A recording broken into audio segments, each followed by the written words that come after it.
सभापति महोदया, 1975 से लेके आज तक 2019-20 तक लगभग 40 साल 45 साल तक जो रिपोर्ट है वो गड्ढे में रही, खाते में रही, मैन पावर की कमी रही, ना आर्मी में आदमी रहा, ना नेवी में आदमी रहा, ना रिक्रूटमेंट सबको अच्छा हुआ। आज यदि वो रिपोर्ट आर्मी के कहने पर इंप्लीमेंट हो रही है तो आप युवाओं को देश के साथ जोड़ने के लिए काम कर रहे हो कि आप हमारे यहां अफगानिस्तान, बांग्लादेश, पाकिस्तान की जो स्थितियां हैं, जिस तरह से अराजकता हो रही है, जिस तरह से रिजर्वेशन के खिलाफ सारे लड़के रोड पर आ रहे हैं, उस तरह का रोड ला रहे हो। आप जनता को क्यों गुमराह कर रहे हो? यह दूसरा सवाल है जिसमें कि हम बच्चों को एंगल टैक्स लगा के, एंगल टैक्स खत्म करके, जिसमें बच्चों का कॉर्पोरेट टैक्स 18% करके बच्चों को हम रोजगार देना चाहते हैं और आप उसमें अराजकता पैदा करना चाहते हो। तीसरा जो इंपॉर्टेंट पॉइंट है कि मैंने बहुत सुना A1, A2, मैं भी नाम नहीं लेना चाहता स्पीकर महोदया, हमारे ऊपर आरोप है कि हम दो कॉर्पोरेट को मदद करते हैं।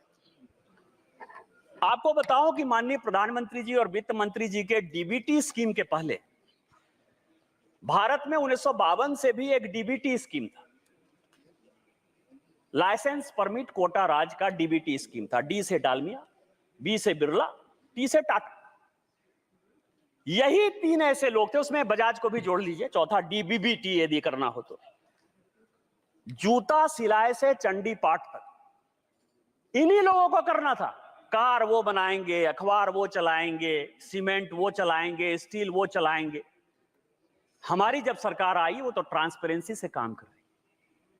और ये जो कॉर्पोरेट है, मैं आपको ये बताऊं कि इस टैक्स का, ये जो 32 लाख 33 लाख करोड़ टैक्स आता है, इस टैक्स में ये जो 500 कंपनी जिसको ये गाली देने की बात करते हैं, क्योंकि भारत में सबका साथ, सबका विश्वास, सबका प्रयास, इसके आधार पर जब ये सरकार चलती है तो आपके लिए बिजनेसमैन, आप रोटी खाने जाओ बहुत बढ़िया है, शादी में जाओ बहुत बढ़िया है, उनसे गिफ्ट लो बहुत बढ़िया है, उनके चुनाव में आपको चुनाव में पैसा दे बहुत बढ़िया है। लेकिन जब गाली देने की बात, ऐसा मैंने तो निकृष्ट विपक्षी ने देखा कभी सभापति महोदय, कि जो लेते भी हैं, खाते भी हैं और गाली भी देते हैं। हमारे लिए तो जैसे आम गरीब इंपॉर्टेंट है, वैसा ही दूसरा अमीर भी इंपॉर्टेंट है। और इसमें यदि आप देखें तो ये जो दो कंपनियां हैं, ये दो कंपनियां हैं, ये दो कंपनियां लगभग 3 लाख करोड़ जो है। रूल्स किस रूल्स के तहत? Rule number mike. Ma'am, rule number 356. Madam Speaker, you once reminded the member about speaking about the finance bill. 356 says that the Speaker, after having called the attention of the House to conduct of a member who persists in irrelevance or injurious repetition, either in one's own arguments or of the arguments used by other members in debate, may direct that the member to discontinue the speech. Honorable Chair once reminded the respected member about this. Sir, kindly invoke.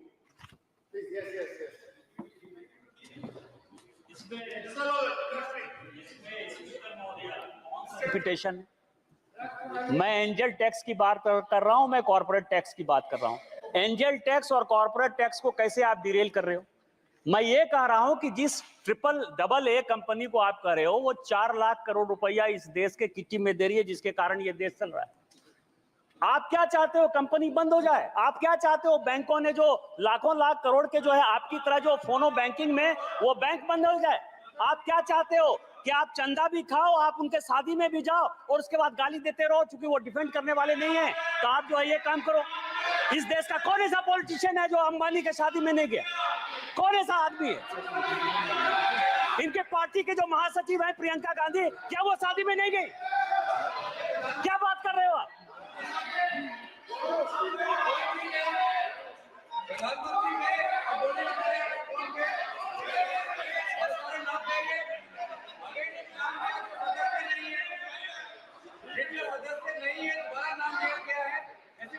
आप महासचिव कहिए sir, आप कहिए कि तोते की बहन जो है शादी में गई, इतना मान लीजिए सर।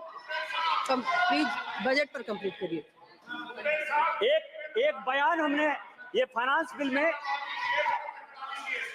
बिल में एक बड़ा अच्छा पार्ट आता है अध्यक्ष महोदया,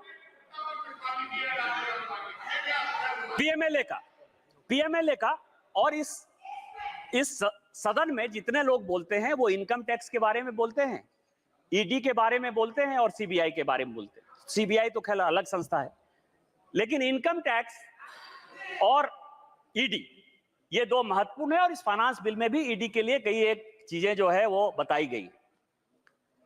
अब आप ये बताइए सर महोदया कि 1988 में मैं जब तोते की लिप सर्विस की बात करता हूं तो बड़ा गुस्सा आता है, तोता तोता कहते हैं।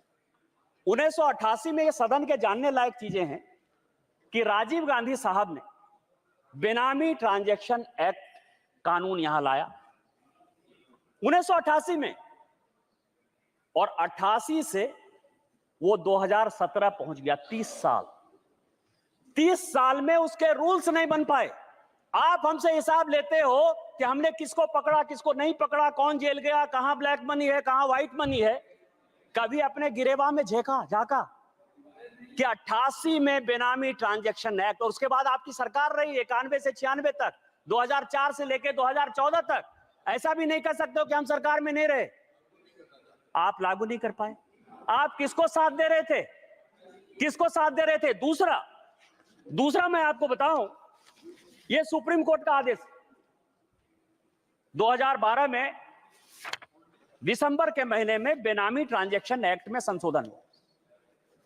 भारतीय जनता पार्टी की तरफ से मैं बोलने के लिए खड़ा हुआ, और उस तरफ से माननीय चिदंबरम साहब थे, बड़े फेमस वित्त मंत्री, उनसे ज्यादा पढ़ा लिखा आदमी तो मैंने जीवन में देखा ही। मैंने बोलते हुए कहा कि आप जो एक्ट लेके आ रहे हो, एक दिन यदि वाइफ हस्बैंड में भी लड़ाई होगी तो उसमें पीएमएलए लग जाएगा, और ये जितना स्ट्रिंजेंट है, जिस भी आधार पर लगा रहे हो, भगवान न करे कि एक दिन आप ही जेल चले जाओ। जब मैं मेरा सीट नंबर 545 था उस जमाने में अध्यक्ष सभापति महोदया, जब मैं बात का अंतिम था, मैं अंतिम सदन का सदस्य 545 नंबर पर था। जब मैं बोलकर बंद हुआ तो चिदंबरम साहब खड़े हुए, और चिदंबरम साहब का बड़ा फेमस भाषण है कि भारतीय जनता पार्टी बहुत पढ़ी लिखी पार्टी है। मेरी अपेक्षा यह थी कि पीएमएलए कानून में बोलते हुए भारतीय जनता पार्टी अपने एक विद्वान आदमी को खड़ा करेगी, लेकिन उसने सबसे मूर्ख, बुद्धू और दकियानुसी आदमी को, जो है जिसको पीएमएलए पता ही नहीं है, उसको खड़ा कर दिया। यह सुप्रीम कोर्ट का यह आदेश, और सुप्रीम कोर्ट के आदेश में एफएटीएफ में जो चिदंबरम साहब का 2012 का दिसंबर का स्टेटमेंट है, उसी को कोट करते हुए यह रिपोर्ट आया। जब रोपे पेड़ बबूल का तो आम कहां से हो। इनकम टैक्स में डायरेक्ट टैक्स कोड पर हमारी फाइनेंस की कमेटी, यशवंत सिन्हा चेयरमैन थे, मैं उसका मेंबर था, 5 साल तक हम लोग मेहनत करते रहे कि डायरेक्ट टैक्स कोड को हम लोग बदल दें। पीएमएलए में आप स्ट्रिंजेंट कानून लेके आ गए, तो जब लेकर आ गए बिना किसी एक पैसा को खर्च करते हुए, यदि कांग्रेस पार्टी ने आपको 90 करोड़ रुपया दे दिया और आपने जो है यंग इंडिया खरीद लिया, नेशनल हेराल्ड खरीद लिया, 750 करोड़ की संपत्ति बिना किसी पैसे के आपको मिल गई, तो क्या राहुल साहब जो चिदंबरम साहब का कानून है उसमें आप जेल नहीं जाओगे? ये जेल नहीं जाओगे? और मैं तो कोट कर रहा हूं सुप्रीम कोर्ट के आदेश के आधार पर। तो इसीलिए आप जो सीबीआई और इनकम टैक्स की बात करते हो, ये आपकी कारस्तानी है। हमारी सरकार माननीय निर्मला सीतारामन जी के ऊपर केवल वो उसको इंप्लीमेंट करती है। हमने अपने एजेंसी को केवल फ्री छूट दे रखा है। जो भी भ्रष्टाचारी है वो जेल जाएगा, वो किसी कीमत पर नहीं छूटे। माननीय सदस्य कंप्लीट करिए प्लीज।